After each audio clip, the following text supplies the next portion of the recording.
Bismillahirrahmanirrahim. Assalamualaikum warahmatullahi wabarakatuh. Perkenalkan, saya Hafiz Gasa Sidik dan ada pun rekan-rekan saya yaitu Holidin dan Faris Fazul Hakim. Kami merupakan mahasiswa Telkom University. Sekarang kami akan melakukan perancangan antena dipol 800 MHz. Nah, untuk selanjutnya kita langsung aja untuk melakukan perancangannya. Pertama-tama kita harus mengklik project template atau new template, lalu klik yang bagian microwave and RF optical, klik yang bagian antena, lalu klik next, klik yang wire, lalu klik next,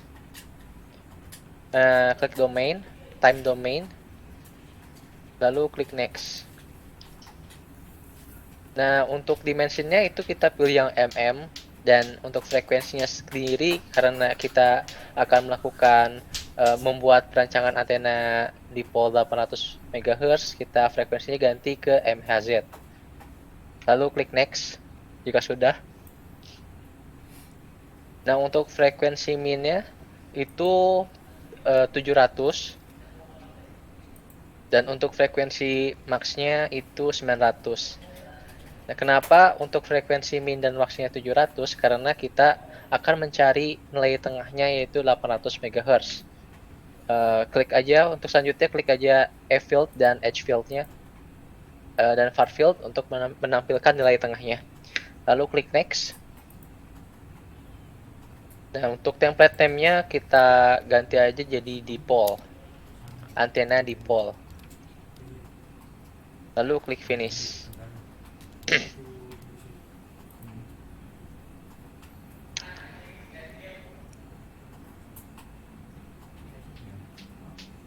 Nah, selanjutnya kita untuk perancangannya itu kita membutuhkan yang namanya parameter list yang dibutuhkan.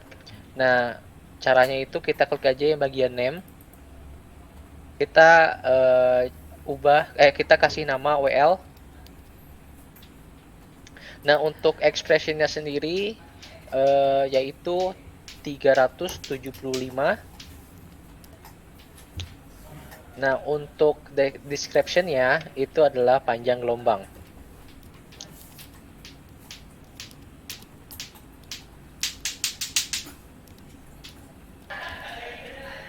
Nah, selanjutnya itu ada R. Nah, untuk expression-nya itu 1,875.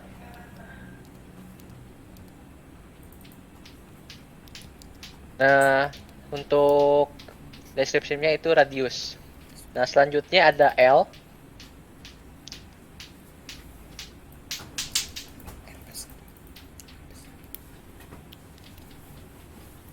Untuk expression-nya sendiri 178,12.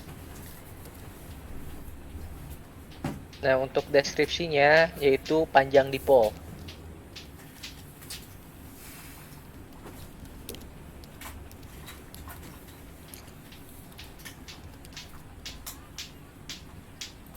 Lalu parameter list selanjutnya itu ada gap atau G. Untuk expressionnya sendiri 0,89. Nah, deskripsinya itu gap. Nah, selanjutnya untuk melakukan catu daya. Nah, selanjutnya untuk pembuatan catu daya, caranya itu kita klik modeling, lalu klik cylinder, lalu klik escape. Hanya kita kasih aja dipol. Nah, untuk orientation-nya tetap di Z. Nah, untuk outer radiusnya itu R. Nah, untuk Z min-nya itu min L per 2. Nah, untuk Z max-nya itu L per 2. Untuk materialnya tetap PC. Lalu klik OK. Nah, di sini langkah selanjutnya kita akan membuat ruang di tengahnya atau membuat gap di tengahnya. Caranya itu kita klik lagi silinder, lalu escape. Nah, kita kasih nama aja gap. Nah, untuk outer radiusnya itu tetap R. Nah, di sini Z min-nya kita pakai min G per 2. Nah, untuk Z max-nya sendiri itu G per 2. Nah, untuk materialnya kita pilih yang vakum. Preview. Oke.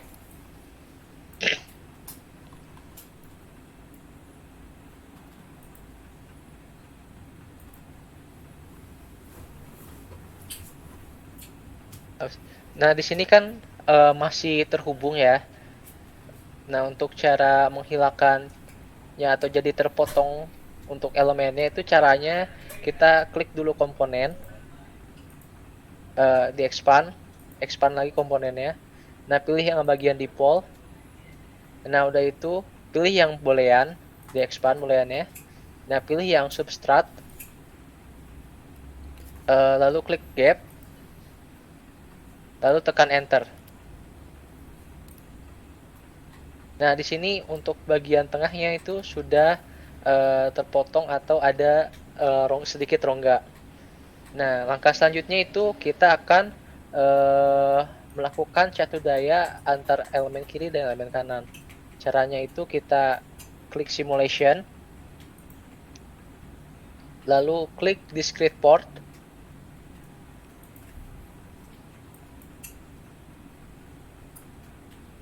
Nah, ini di bagian Z1-nya kita ketik min L per 2. Nah, untuk Z2-nya itu L per 2. Tekan apply. Lalu OK.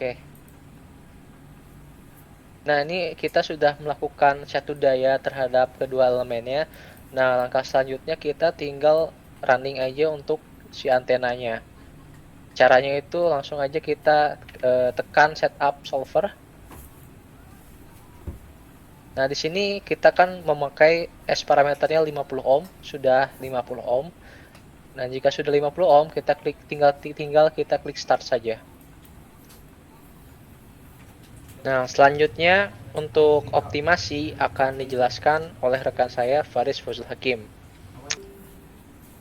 Oke, terima kasih rekan saya Hafiz Giats Asidik.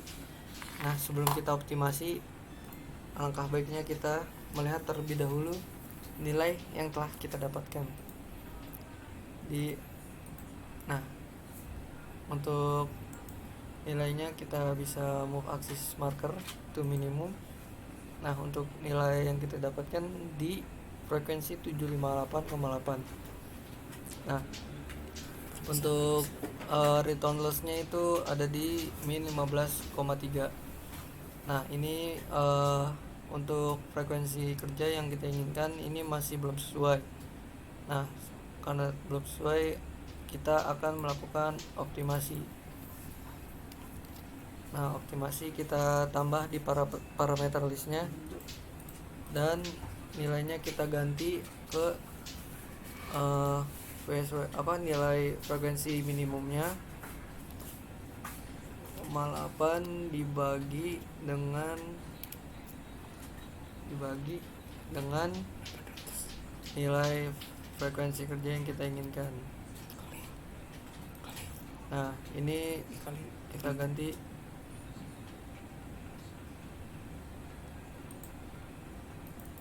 ganti optimasi. Nah, setelah kita masukkan parameter listnya yang optimasi dan panjang diponya kita kali dengan nilai hasil dari pembagian optimasi kali OP. Oke. Kita oke.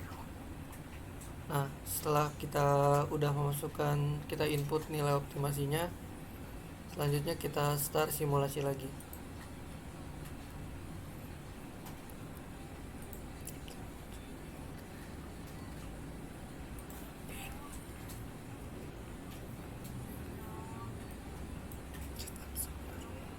Setup server langsung aja.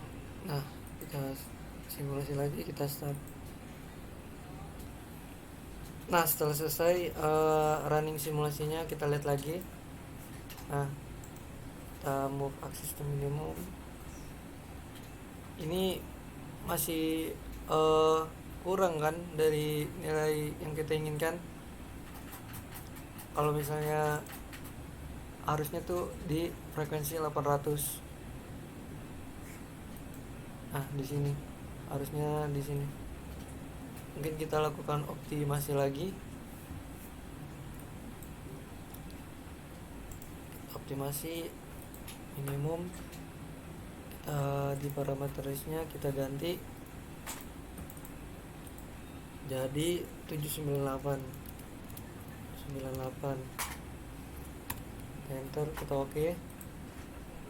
Setelah itu kita start simulation lagi.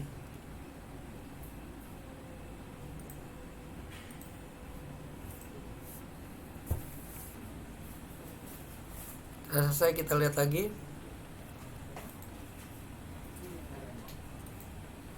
Nah, untuk S1 S11 yang kedua yang kita tadi optimasi, nah kita mendapatkan nilainya frekuensi yang kita inginkan yaitu di 800,56 dan return lossnya itu di minus 15,15 sekian.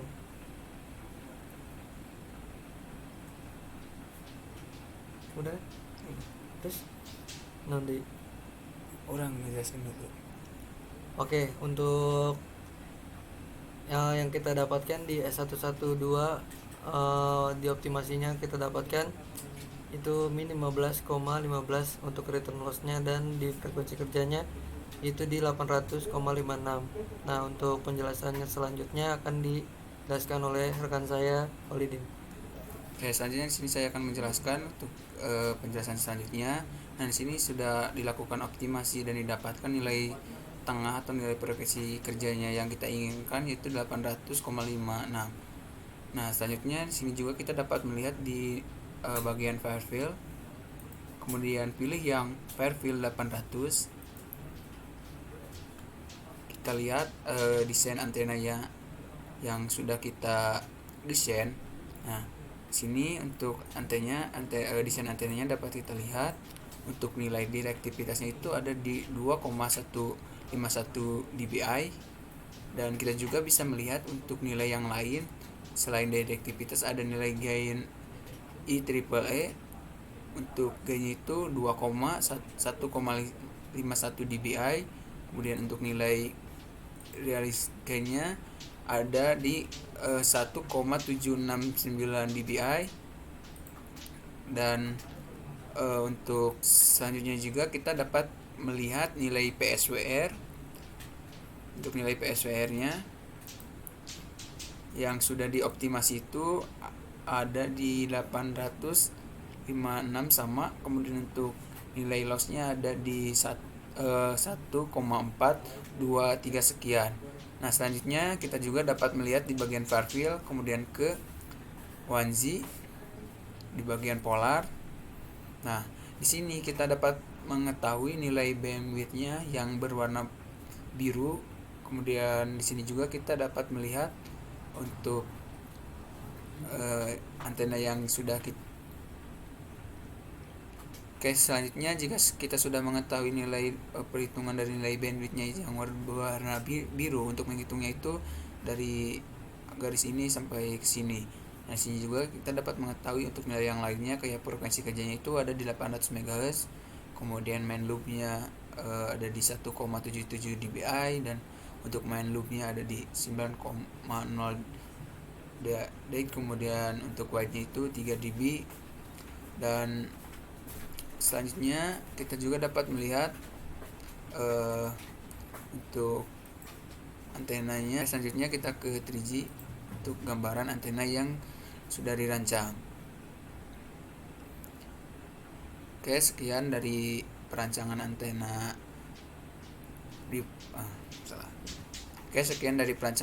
dipol di frekuensi 800 MHz. Jika ada kesalahan dalam pembahasannya, mohon maaf. Dari kami sekian, wabillahi taufiq wal hidayah. Assalamualaikum warahmatullahi wabarakatuh.